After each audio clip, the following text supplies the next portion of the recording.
Vai ser uma já já nós vamos iniciar a aula, amém? Vou aguardar mais um minuto aí.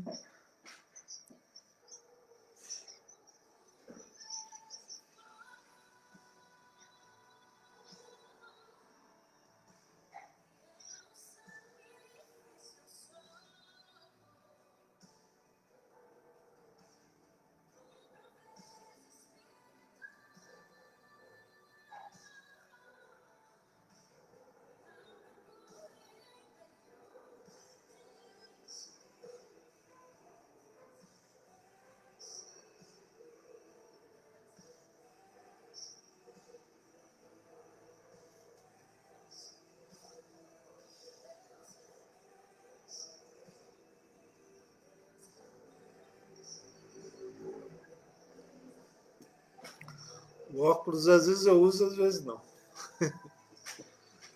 Hoje eu não estou muito afim de usar óculos.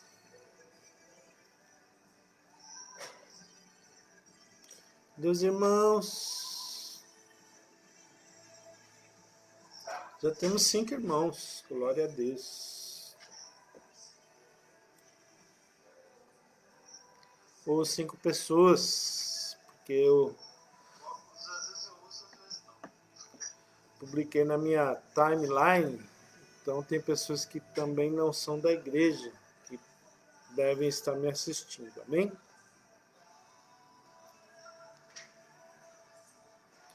Pastor, irmã Zanilda, Pai do Senhor, irmã Maria.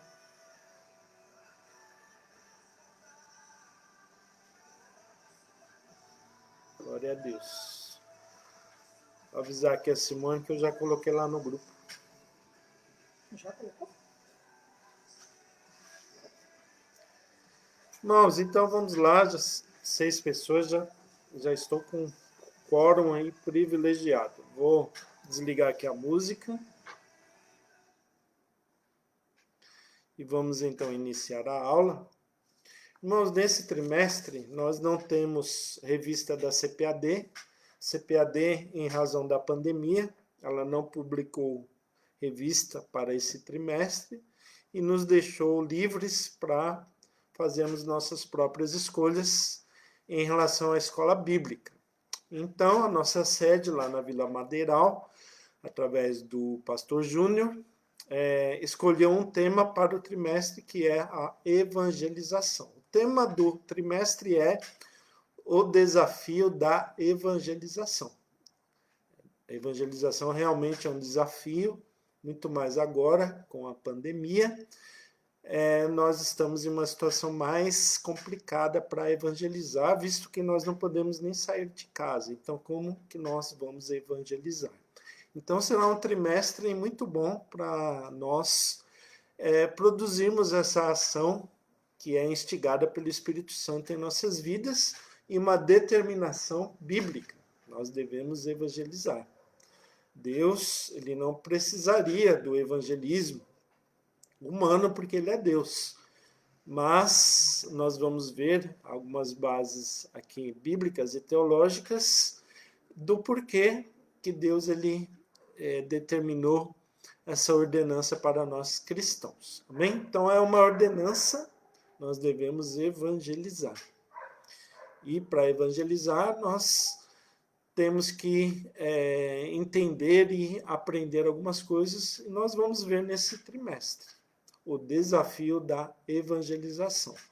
A primeira aula é hoje. A primeira aula nós falaremos sobre o que é evangelização. Eu publiquei nos grupos da igreja um pequeno texto, que dá um pouquinho de base para a aula. A aula, com certeza, a gente vai explorar muito mais coisas, mas ali o texto é só para os irmãos terem uma ideia, não ficarem boiando aí do que nós estamos falando, amém?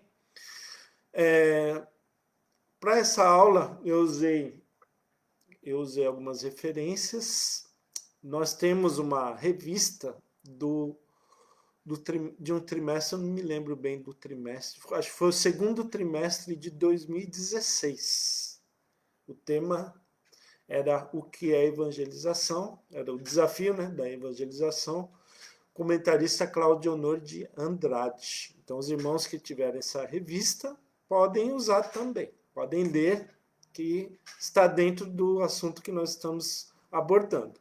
Porém, as lições não vão seguir estritamente essa revista, nem o livro, ok?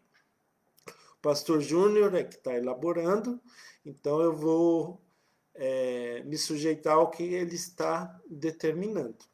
Então, ele mesmo que está elaborando as aulas, então o currículo vai ser um pouco diferente dessa revista do Cláudio Honor de Andrade do primeiro trimestre de 2016. Vai ser um pouco diferente, embora nós vamos usar algumas coisas dessa revista também.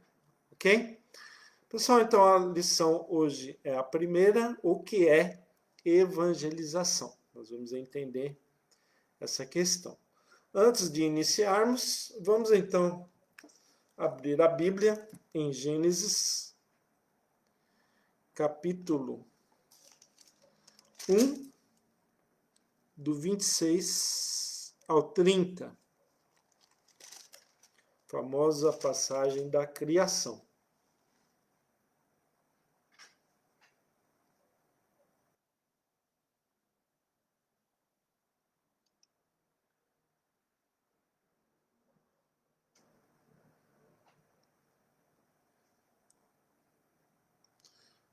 E um ex-aluno meu aqui me dando boa noite, o Herbert.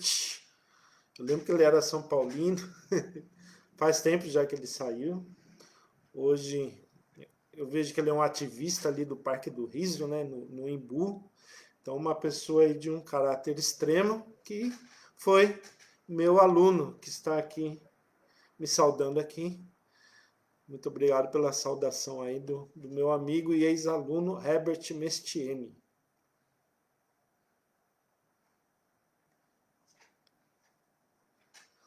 Então, todos abriram? Gênesis 1, dos versículos 26 ao 30, e diz assim: E disse Deus, façamos o homem à nossa imagem, conforme a nossa semelhança, e domine sobre os peixes do mar, e sobre as aves dos céus, e sobre o gado, e sobre toda a terra, e sobre todo réptil que se move sobre a terra. E criou Deus o homem à sua imagem, a imagem de Deus o criou, macho e fêmea os criou. E Deus os abençoou, e Deus lhes disse, frutificai e multiplicai-vos, e enchei a terra e sujeitai-a, e dominai sobre os peixes do mar, e sobre as aves dos céus, e sobre todo o animal que se move sobre a terra. E disse Deus, eis que vos tenho dado toda a erva que dá semente, e que está sobre a face de toda a terra, e toda árvore em que há fruto de árvore que dá semente, e ser-vos-ão para mantimento. E a todo animal da terra, e a toda ave dos céus, e a todo réptil da terra, em que há alma vivente, toda a erva verde lhes será para mantimento, e assim foi. Ok? Então é um texto que nós vamos entender que nos dá uma base primitiva para a evangelização. Aqui nós estamos falando do livro da criação, do livro da origem de todas as coisas, inclusive do homem. E Deus ele sujeita aqui toda a terra que ele criou para o domínio do homem. Enchei e multiplicai a terra. E o homem aqui ele é dado como imagem e semelhança de Deus. Então, aqui nós já temos uma necessidade do homem cumprir aquilo que Deus ele designou desde o início, que é o homem realizar o domínio sobre diversas esferas. E para que ele realize esse domínio nessas diversas esferas da complexidade humana, ele deve estar em conformidade com a imagem e semelhança de Deus. Porém, o homem ele perdeu um pouco dessa imagem e semelhança em razão do pecado, e precisa retomar isso. E ele retoma essa perda através da salvação. Quando ele está diante de Deus, ele acredita no sacrifício do seu filho Jesus, e a partir dessa crença no sacrifício de Jesus, a imagem que foi deturpada pela queda, ela é reestruturada. A partir dessa reestruturação, o homem, então, ele realiza esse domínio. O homem, então, ele consegue ser plenamente obediente a Deus. O homem, então, ele consegue realizar as determinações de Deus na vida dele, por esse ambiente de salvação que Deus ele o inseriu. E, a partir dessa retomada, a partir dessa religação que ele tem com Deus, ele é salvo e ele tem a ordenança de Deus de evangelizar, de alcançar mais pessoas, para que essas pessoas alcançadas também possam ser reestruturadas. Então, o evangelho, ele é uma boa notícia, ele é a notícia dessa reconciliação. Ele é um anúncio ao homem de que existe uma possibilidade dele ser religado novamente a Deus, e o anúncio do evangelho ele é feito por nós, homens, a partir do Espírito Santo que está em nós. Então, é realizado entre nós, homens, entre aspas. É uma ordenança que é dirigida a nós, mas ela é promovida pelo Espírito Santo que está em nós. Então, nós vamos entender, aqui mais para frente na lição, que o evangelismo ele é uma ação iniciada por Deus, e nós respondemos afirmativamente a isso que Deus ele inicia pelo Espírito Santo através das nossas vidas. Então, já de início, a palavra evangelho, ela é a união de duas palavras gregas, eu, que quer dizer, na verdade, Eva, né, que quer dizer eu, e que quer dizer, o eu no grego quer dizer bom, e a outra palavra, que é a outra raiz aí da palavra evangelho, a segunda raiz aí, que seria evangelion, que seria anúncio. Então, anúncio daquilo que é bom. O que é o evangelho? É um anúncio daquilo que é bom. É um anúncio daquilo que é proveitoso. É um anúncio daquilo que se tornou como algo que estava escondido e agora pode ser anunciado, e é uma notícia boa que as pessoas não sabiam. Então, o evangelho é essa notícia, é esse anúncio, é esse pronunciamento de algo bom que as pessoas não sabem e que devem ser comunicadas. Então, o evangelho, antes de tudo, o evangelho ele é uma comunicação. Sem a graça redentora de Deus, nós não podemos comunicar esse evangelho. Esse evangelho ele é comunicado a partir da graça de Deus residente em nós, e o fator causal para que haja a evangelização é exatamente essa boa notícia.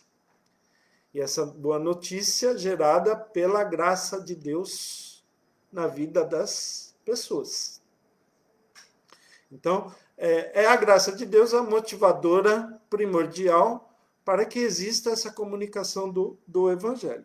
Sem a graça de Deus, o homem ele não pode cumprir essa passagem que nós lemos aqui, de Gênesis 1, do 26 ao 30. Ele não pode realizar essa imagem e semelhança de Deus. Ele não pode cumprir esses mandatos que está sobre a vida dele. E aí, nessa passagem, nós temos 3 mandatos. O mandato cultural, o mandato social e o mandato espiritual.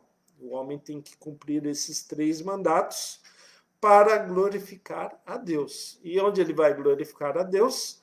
Nessas três atividades. Nas atividades culturais, ele realiza as atividades culturais glorificando a Deus, nas suas atividades sociais de relacionamento e nas na sua religação com a espiritualidade, com o homem interior.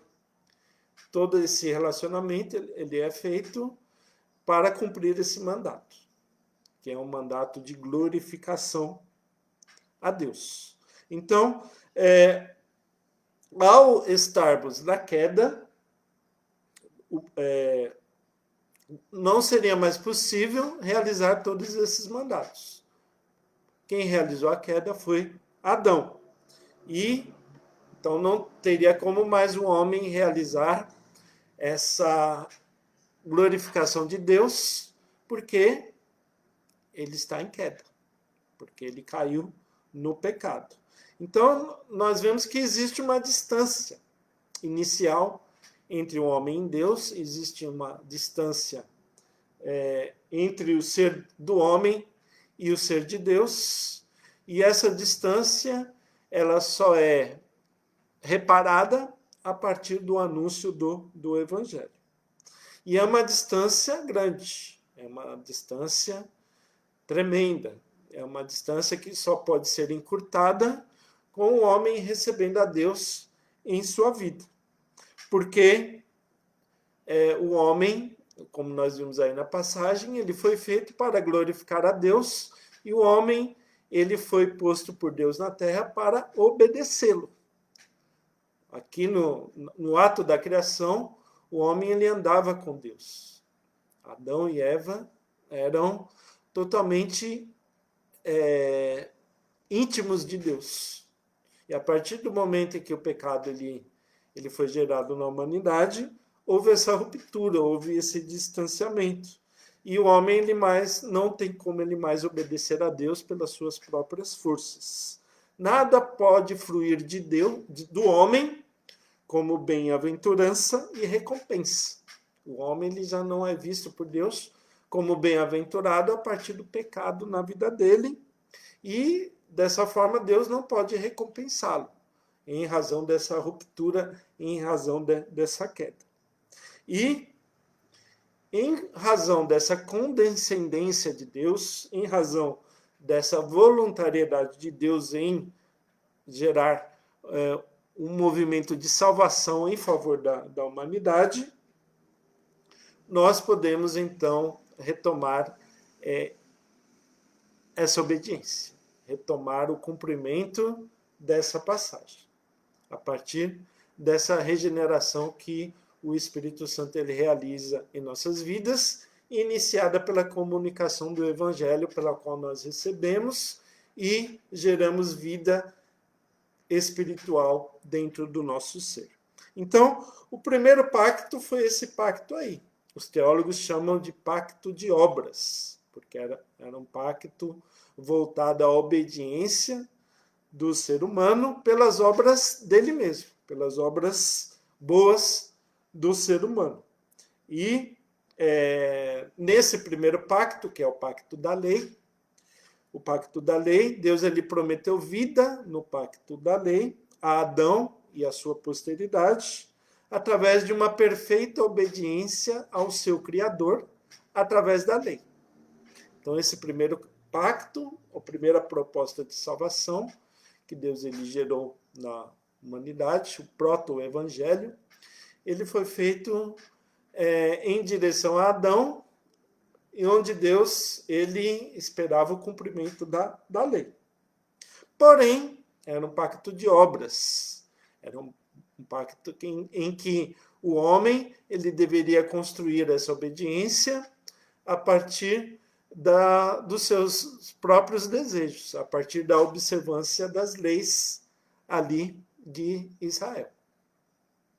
Mas o homem ele quebrou esse pacto de obras, e o próprio Deus então providenciou uma outra forma de salvá-lo, uma outra maneira de salvar o homem decaído.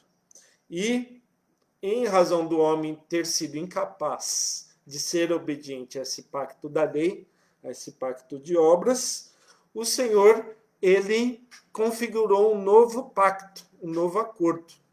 Então veja que toda a dinâmica, todo esse movimento, ele é iniciado primeiramente por Deus, que é agora o pacto da graça.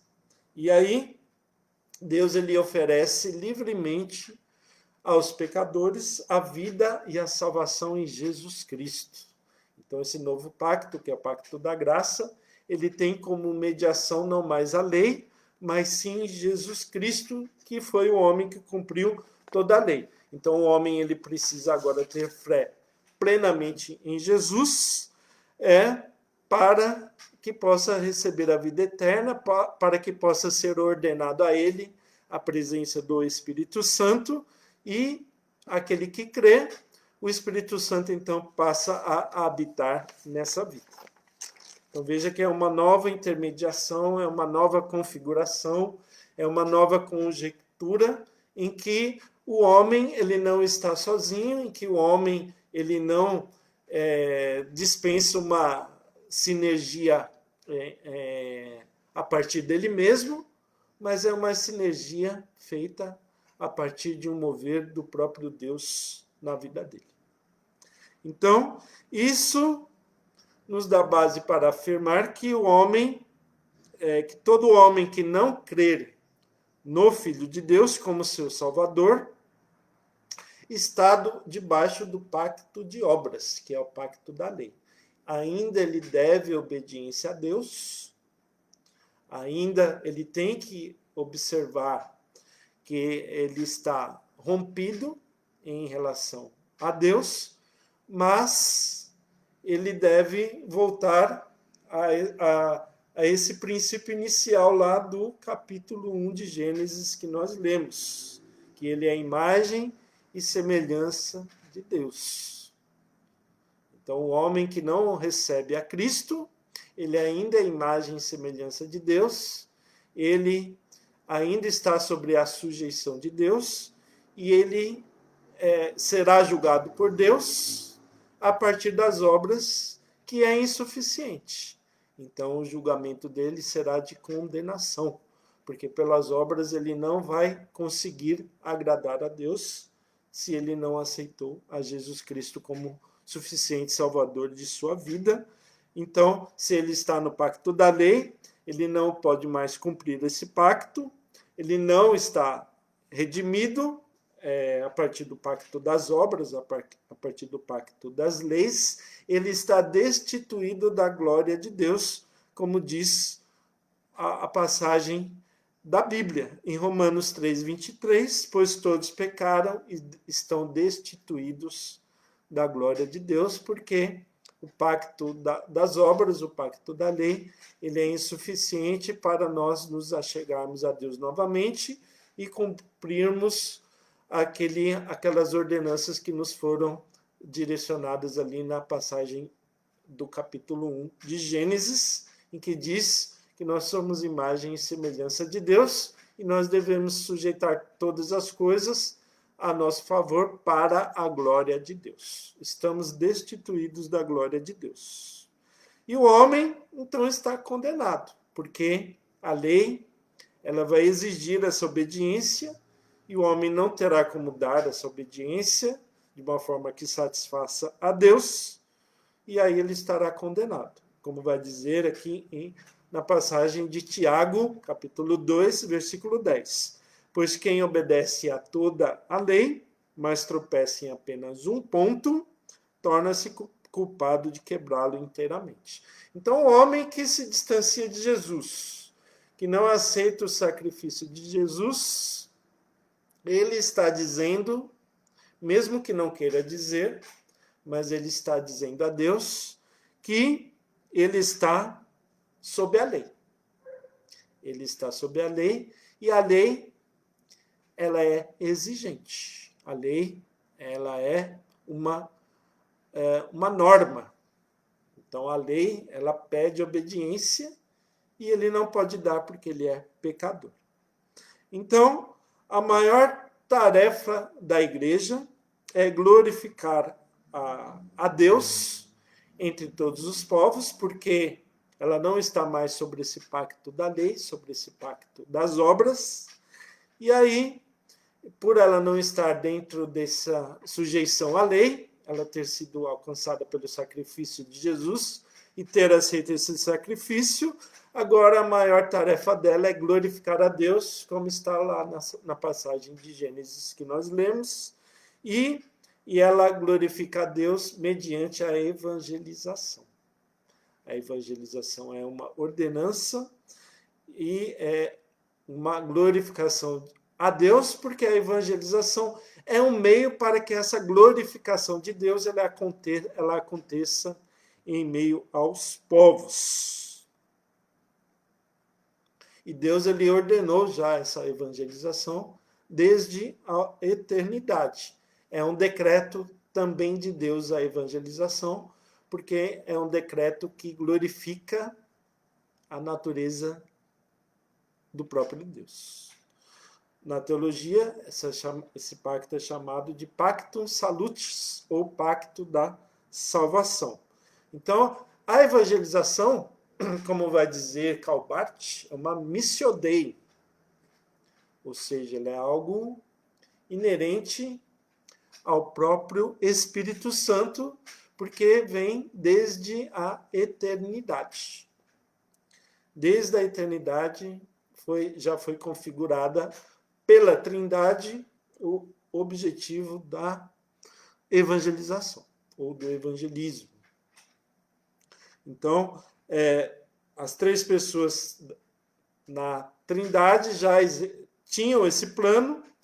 Deus Pai iria enviar o seu Filho ao mundo para resgatar o mundo.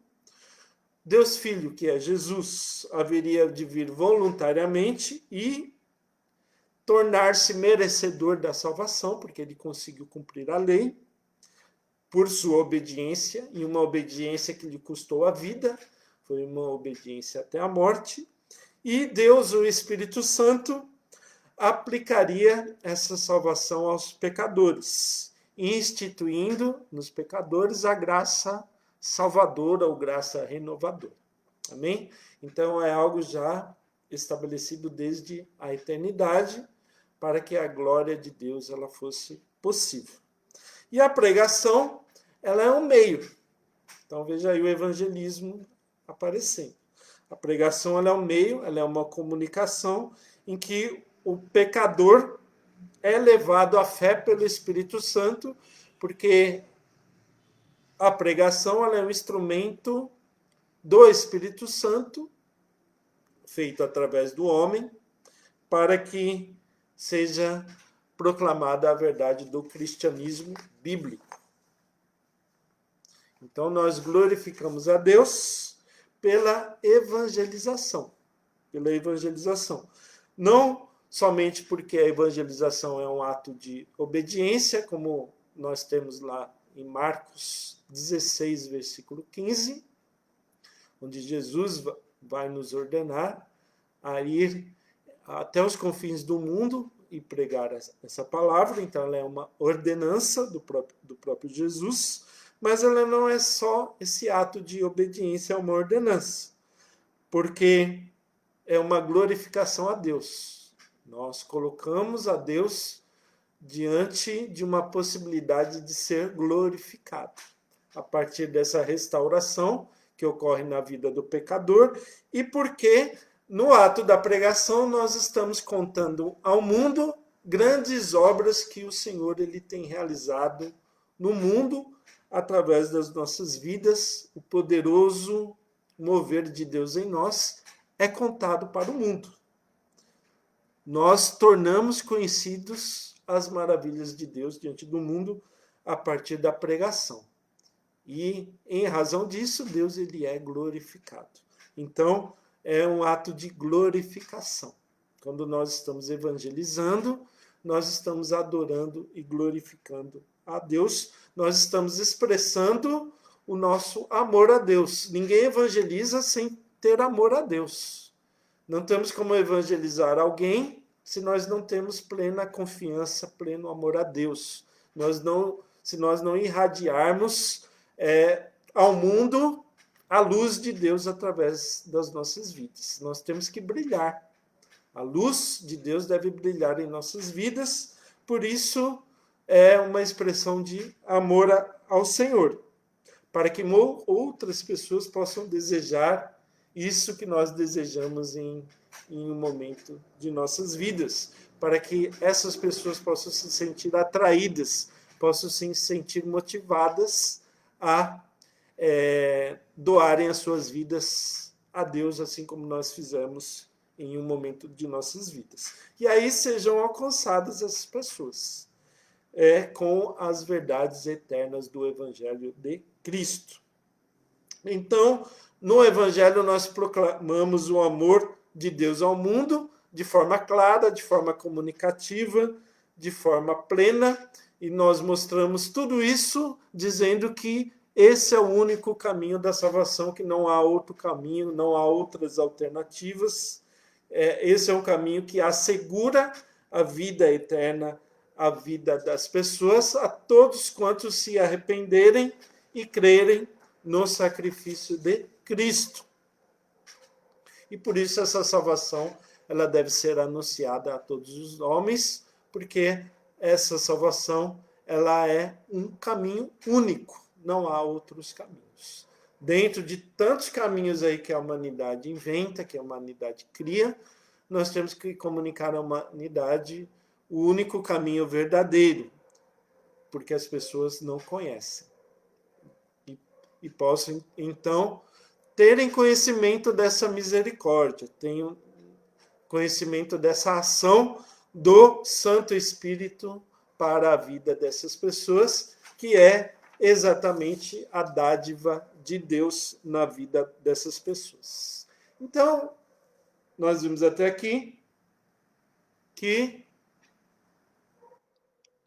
isso é tudo isso que nós falamos aqui, esse processo aí esse processo aí que nós falamos, é um processo de pregação que é uma comunicação.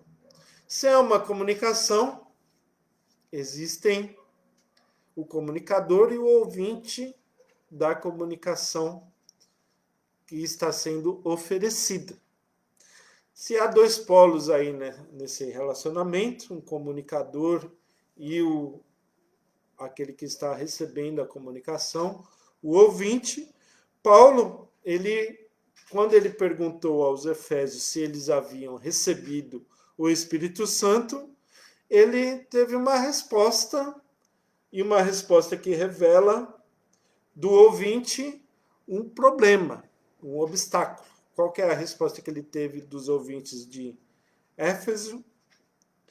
Não, nem sequer ouvimos que existe o Espírito Santo.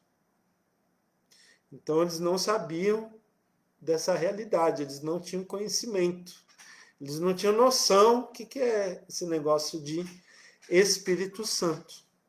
Então, o ouvinte ele tem que entender a mensagem do Evangelho, a boa notícia do Evangelho, porque a comunicação ela impõe uma necessidade. Em toda a comunicação existe a necessidade de uma clareza, de uma explicação, de um entendimento dessa comunicação que está sendo dirigida ao ouvinte. Então, toda a comunicação ela tem um contexto que tem que ser apresentado.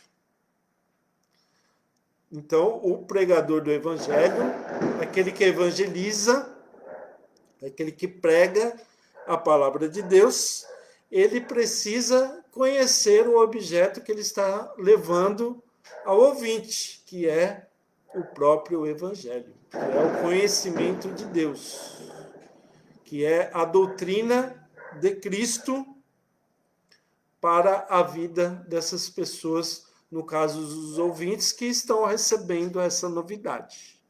Lembram que o evangelho é uma boa notícia, ou seja, é uma notícia que ele não sabia, portanto é uma novidade. Se é uma novidade, ele tem que conhecer. Ok?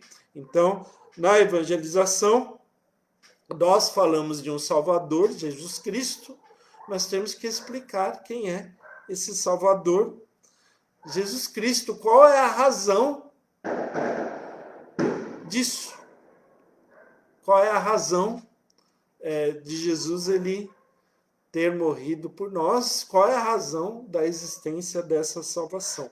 Por que eu necessito da salvação? Então, o ouvinte, ele tem que ter essa clareza. Então, todo aquele que comunica o evangelho precisa se preparar, precisa conhecer, precisa estar apto a comunicar essa novidade para os ouvintes que ainda não têm conhecimento desta novidade. E o homem moderno ainda ela é mais difícil de nós passarmos essa novidade, porque o homem moderno, ele, se existe uma ideia de que ele precisa ser salvo, então é uma ideia que muitas vezes o constrange. Eu preciso ser salvo do quê? Já que o homem da modernidade é um homem autossuficiente, eu não preciso ser salvo de nada. Eu sou suficiente. Não é assim que ele é ensinado desde o início da vida dele? Que ele deve buscar conhecimento, que ele deve se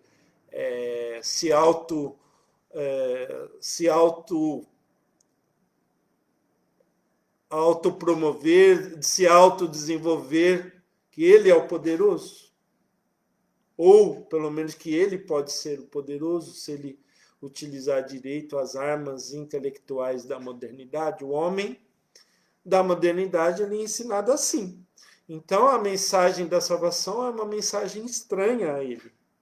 Especialmente porque a mensagem da salvação diz que ele tem que ser salvo primeiro de si mesmo, de seus próprios pecados, do seu eu.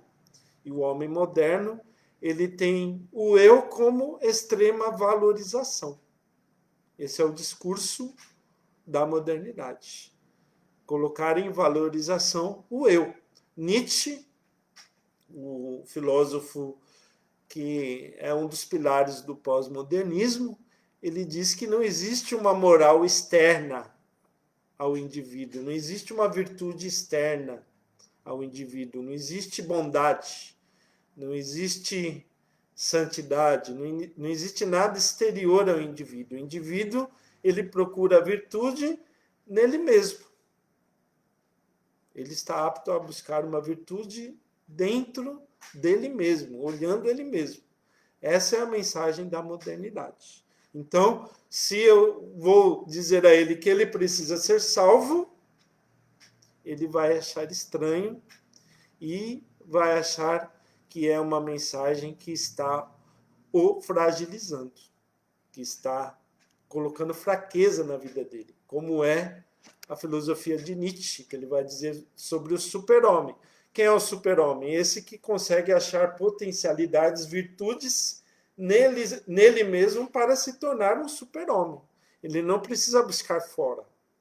Não existe algo de fora para o encorajar, o dar virtude, ou gerar nele algo que ele não tem. Ele mesmo pode buscar nele. Então veja que a mensagem do Evangelho ela soa estranho para o mundo moderno, porque nós somos ensinados pela filosofia deste mundo que nós somos os nossos próprios salvadores. Então, daí nós vemos a importância de nós entendermos a cultura humana para evangelizarmos. Aí nós vemos a importância de nós entendermos quem é o homem, como nós vimos lá nas aulas de antropologia que nós tivemos nesse ano, no início desse ano, sobre antropologia. Quem é o homem? Então, o evangelismo ele traz essa necessidade de nós entendermos, primeiro, o que é a salvação, o que é Jesus e quem é o homem, para nós entendermos como que essa mensagem ela pode chegar a esse público-alvo moderno que nós temos hoje em dia. Ok? Então, não é tarefa fácil, é uma tarefa do Espírito Santo em nós, mas existe uma contribuição nossa, existe um preparo nosso para comunicarmos essa salvação de Cristo. Então, todo homem ele tem uma herança cultural, ele tem uma herança na sua personalidade, ele tem vícios, ele tem manias, ele tem ideologias, e tudo isso afeta a forma como ele recebe a mensagem do Evangelho, como ele recepciona essa mensagem, como ele examina, ele tem todos esses óculos aqui, da sua própria personalidade, das suas manias, das suas ideologias, e tudo isso faz com que ele possa rejeitar ou não a mensagem, porque ele vai interpretar e examinar a mensagem de acordo com esses sinais culturais e de personalidade que já existem na vida dele. Ok? E aí ele vai ou aceitar ou rejeitar. Então, quem evangeliza precisa entender o terreno. Primeiro, nós vimos aqui, precisa saber comunicar o que é a salvação. Depois, precisa entender o terreno onde ele pisa. Qual é o público-alvo? Quem é essa pessoa que eu estou comunicando o evangelho? Quem ele é? Então, o evangelizador ele é um missionário transcultural, mesmo que ele esteja ali na escola dele.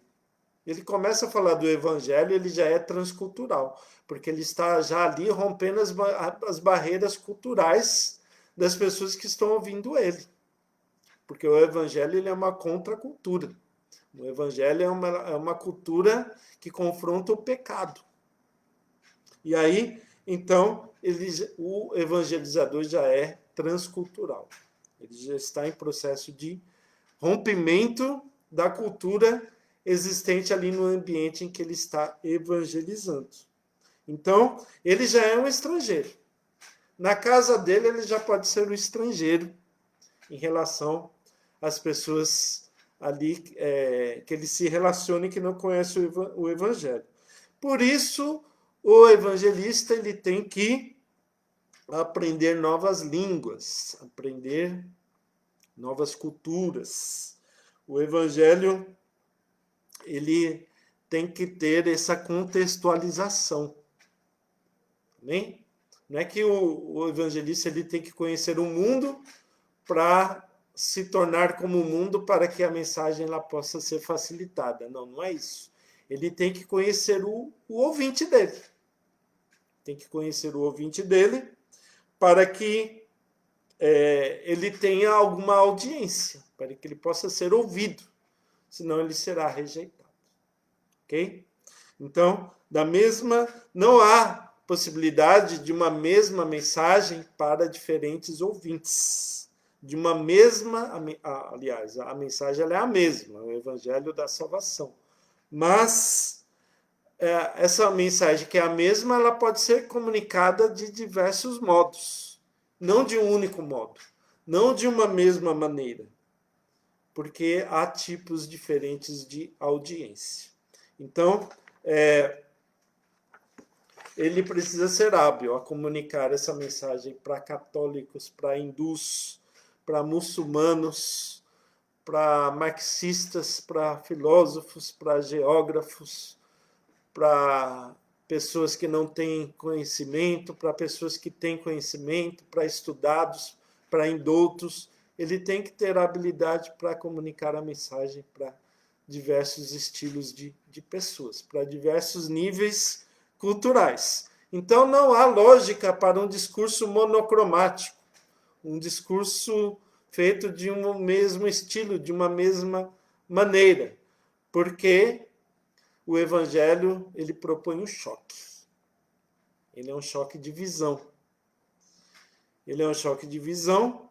Então, para que esse choque ele possa ser amenizado, ou pelo menos esse choque nós temos ter outras alternativas diante de um choque que é inevitável, nós precisamos entender a visão do próprio ouvinte. Ali o irmão Marcelo, ali fez uma constatação ali, o homem moderno se blinda contra contestações. Com certeza, o homem moderno tem a internet, o homem moderno tem a comunicação como algo global. Então, o homem moderno, ele é bem mais difícil de nós pregarmos do que alguns anos antes, que era mais fácil essa comunicação. Então, nós já temos aí uma característica da evangelização moderna. Essa mensagem, para chegar ao ouvinte, nós temos que entender quem o ouvinte é. Ok? Segundo ponto aqui desse processo de comunicação é que a evangelização ela não é um proselitismo, ela não é uma incumbência humana, ela não é um debate, ela não é uma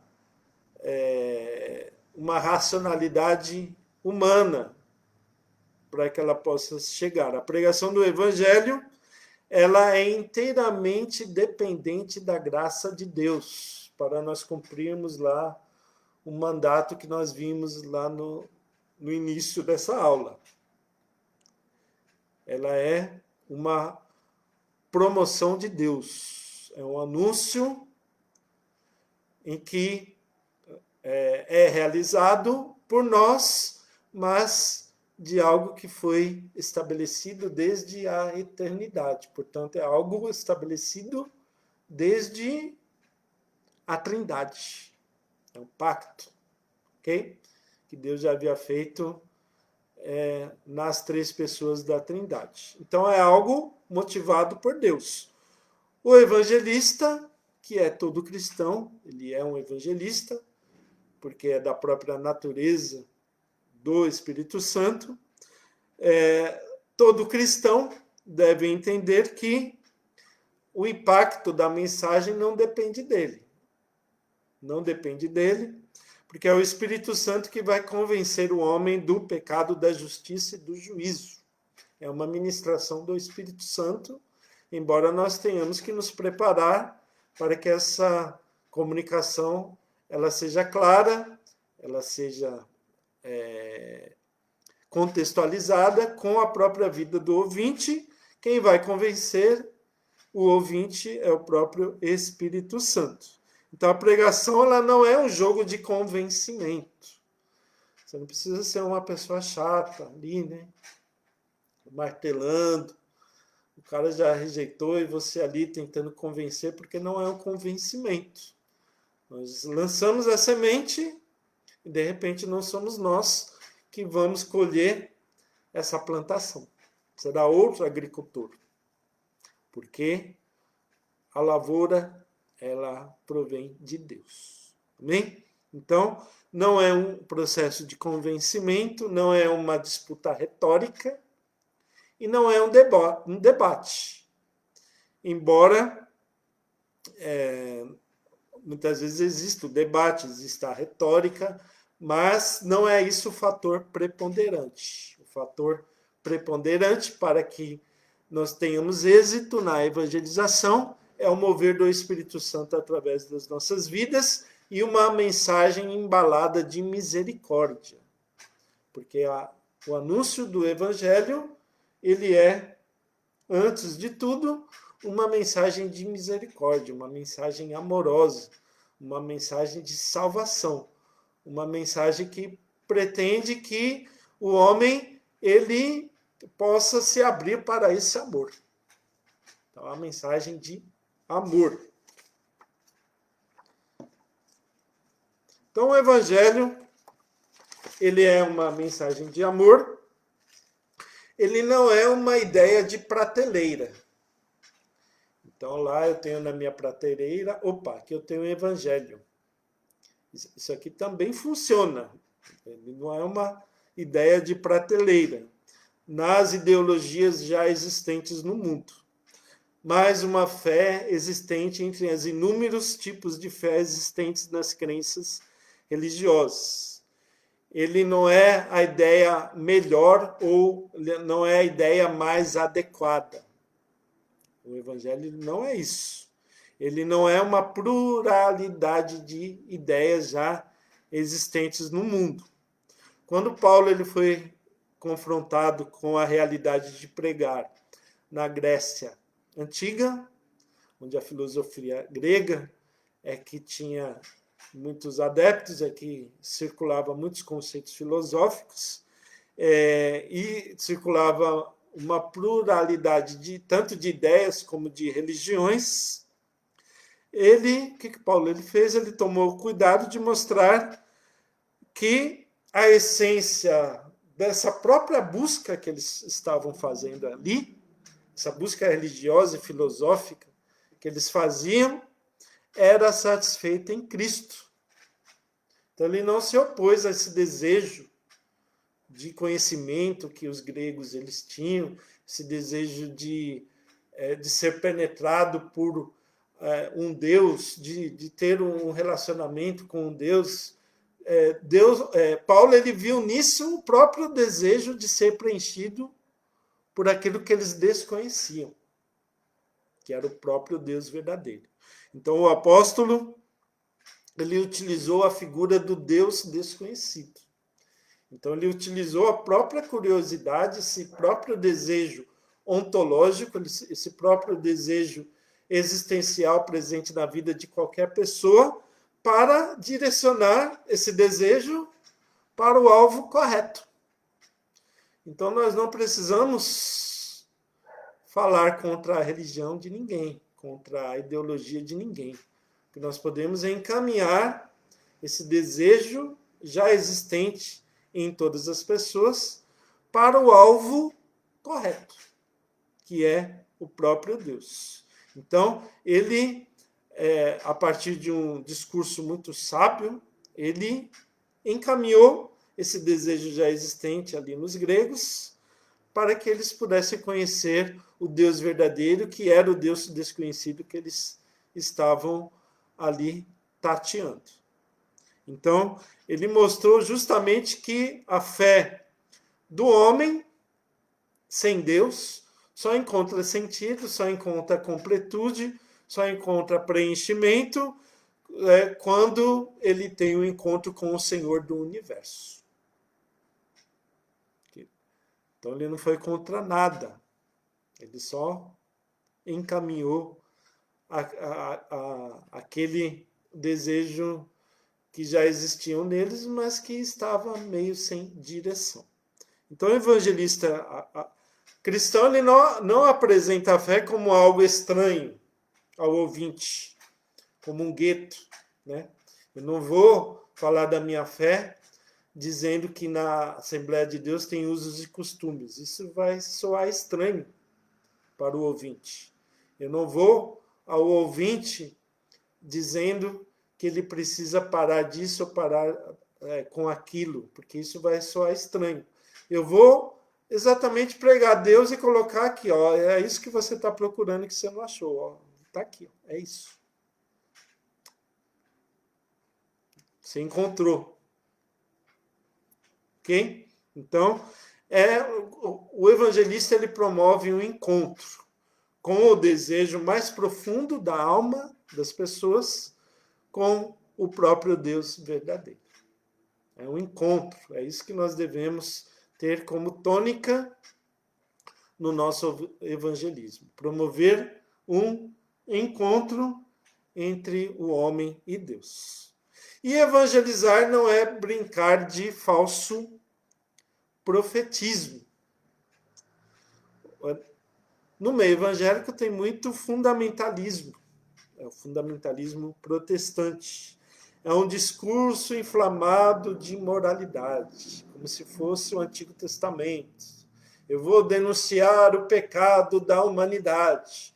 Eu vou denunciar o pecado da nação. O evangelismo ele não é isso. Porque o pecador ele não se entende como pecador. Ele só vai se entender como pecador quando ele tiver esse encontro com Deus e o Espírito Santo mostrar a ele que ele é pecador.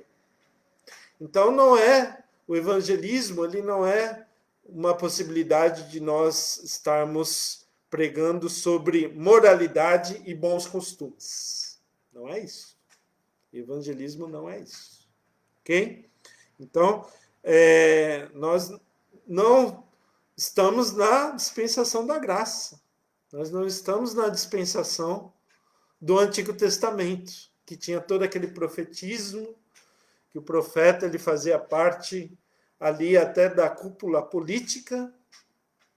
Não temos mais isso. Ok? A sociedade contemporânea ela não tem mais sentido isso. Esse profetismo nacionalista do evangelho ou moralista. Nós não estamos como juízes das pessoas, porque nós mesmos somos pecadores, nós mesmos, às vezes, nós falhamos, então não temos como passar o evangelho de uma forma julgadora, dizendo de forma subliminar que nós somos os bonzão, porque nós não somos pecadores. Então, evangelizar não é teocratizar a sociedade, não é eleger um político cristão para teocratizar a nação. Não é isso. Ok? Mas não é forçar também a santidade sem a graça. É apresentar Jesus. É apresentar o encontro com Jesus. É isso que nós devemos apresentar às pessoas. Não é apresentar uma moral sem Cristo. Nós devemos apresentar primeiro Cristo e depois a moral ela vai ser transformada. A partir do momento que o ouvinte ele tem um início de uma vida com Cristo, o Espírito Santo ele vai realizar toda essa transformação que nós almejamos na vida deste pecador, na vida deste que está dando possibilidade para que o Evangelho encontre a alma dele. O maior propósito é o preenchimento da alma do pecador. Não dá para nós pregarmos uma vida correta sem redenção, porque a vida correta ela vem a partir da redenção, a partir da regeneração. Então, evangelizar é proclamar apenas que Cristo é Ele que gera essa vida transformada, essa vida remida, essa vida regenerada, esta vida justificada, esta vida santificada e, por fim, esta vida glorificada. Amém? Então é isso, irmãos. Eu já estou aqui quase uma hora. Para terminar, para que tudo isso aconteça, nós temos 3 alicerces para que nós possamos nos pautar na evangelização. A Bíblia, para nós mostrarmos às pessoas o que é essa novidade do Evangelho. A nossa própria experiência com Cristo, a experiência pessoal que nós temos com Cristo, a experiência de transformação, então a nossa própria experiência, e conhecermos a história da igreja, para que nós não venhamos cometer os mesmos erros que as igrejas cometeram no passado.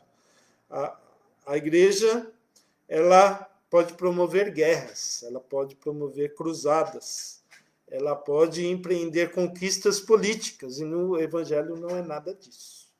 A igreja ela tem que ser avivada, a igreja ela tem que evangelizar Cristo, a igreja ela tem que ser um veículo de Cristo na vida das pessoas. Amém? Irmãos, por enquanto é só isso. Espero que os irmãos tenham gostado. É o Espírito Santo quem convence, como disse a irmã Kátia. Amém? Como disse a irmão Marcelo, ali existia a filosofia dos helenistas, né? Das conquistas ali de Alexandre o Grande. Aí surgiram as filosofias da felicidade. E duas delas ali, a filosofia de Epicuro e do estoicismo, que eram filosofias que tinham como principal objetivo fazer com que as pessoas entendessem como ser felizes. Então, Paulo ele pregava no mundo assim, que as pessoas buscavam uma felicidade sem Cristo, né? Uma felicidade promovida pelo ato correto de raciocinar, que é isso que traz as filosofias de Epicuro e do estoicismo.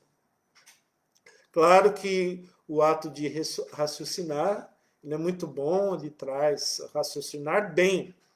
Como que nós raciocinamos bem? Estudando, né? Então a filosofia ela é pautada pela razão, mas a gente sabe que ela é insuficiente, né? Que só Cristo ele penetra no íntimo do coração. Evangelizar, como diz Azenildo ali, em letras grandes ali, para todo mundo ouvir, evangelizar é Cristo, não é outra coisa. Amém? Então é isso, irmãos. Vou ver se tem alguma outra mensagem aqui dos irmãos. Eu publiquei ali no grupo. Vou ver se no grupo tem alguma mensagem diferente.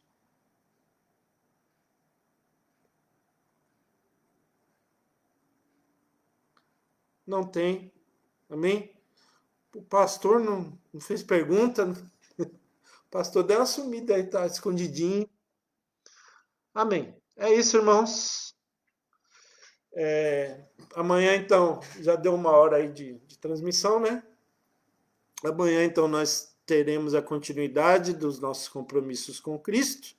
Tivemos agora um compromisso. Passamos agora amanhã em continuidade. Então, amanhã nós teremos a Santa Ceia na parte da manhã e na parte da noite, 2 cultos. Então, os irmãos aí que não puderem ir de manhã, vão à noite e vice-versa. Precavidos em relação ao Covid, ok? Deu uma reduzida aí nas contaminações, mas ainda estamos em um estado trágico ainda, então, e dramático, muitas pessoas morrendo ainda, e muitas pessoas ainda estão contaminadas, mas aí o nosso irmão Paulo Júnior, o autor da lição do trimestre aí, glória a Deus. Então é isso, irmãos.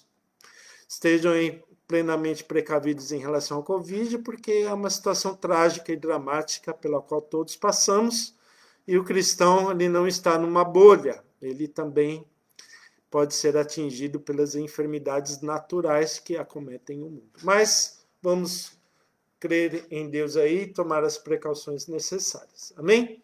Amanhã, missão. Não entendi essa de missão. Acho que a missão não é amanhã, não, irmã. Amanhã é só o culto.